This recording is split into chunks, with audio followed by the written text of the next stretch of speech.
This slide is about the hybrid cloud. The term private cloud is also referred to as internal cloud or corporate cloud.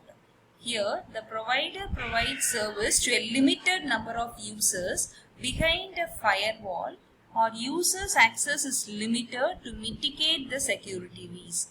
That means that private cloud should been offered only to the people, those who belong to that organizational policy, or otherwise it has not been open to the public. No public can access the private cloud resource. Okay. For proprietary computing architecture, it could be a marketing term where marketing media uses the word private cloud to offer organization that needs more control over their data than using a third-party hosted service. So that is what the advantage of private cloud is. If anybody is saying about the private cloud, okay, so here again I am just stressing about the private cloud alone. So here the private cloud, by knowing the fundamentals of private cloud characteristic, we are going with the just after knowing the public cloud and the private cloud, it is better to understand the hybrid cloud.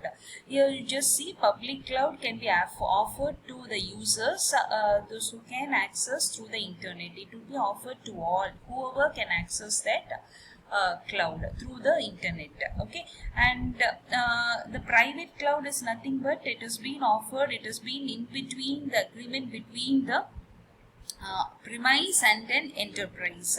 Okay, so only the person who belongs to this organizations alone can access those IT resources. That is what a private cloud. In sometimes we can have a mix and match of both public and a private. For example, we are using TCE net. So TCE use pandrom liya. So TCE is holding all its organizational policy, and all the authentications and authorization, everything would be provided.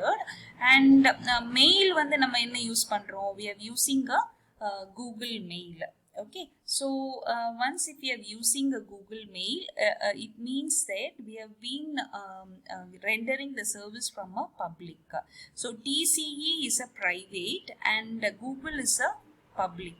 So for mail purpose, we are being given a domain name like tce.edu or student.tce.edu. So what we are doing, so TCE is a private and Google Gmail is a public. So we are having a mix and match with the private as well as the public, and we are clubbing both of them for using our mail services. So that is what we call hybrid cloud. So only TCE domain users alone can access this. Ipo Moodle pathina what credentials it has been given. The TCE net user oda credentials da nama inga vandu use pandrom. TCE net user credentials enadhu Google mail service depend panni da adoda idu irukku. So we are having mix and match with both the private and the public. So that is what we called as a hybrid cloud, and it is very much useful.